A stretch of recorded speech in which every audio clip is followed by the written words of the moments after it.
kes yang melibatkan pengarah Jabatan Kerja Raya di salah sebuah negeri.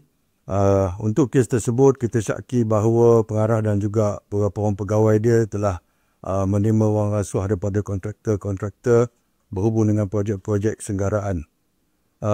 Kes ini telah selesai, dijalankan oleh bahagian operasi khas, dan kita jangka besok kita akan tuduh pengarah tersebut di mahkamah session rasuah di Jalan Duta.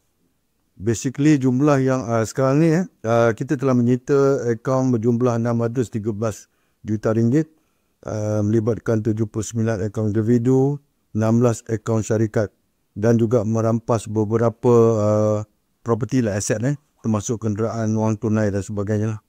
So ini kita jangka besok kita akan tuduh beliau di bawah Seksyen 165 sebanyak 5 pertuduhan.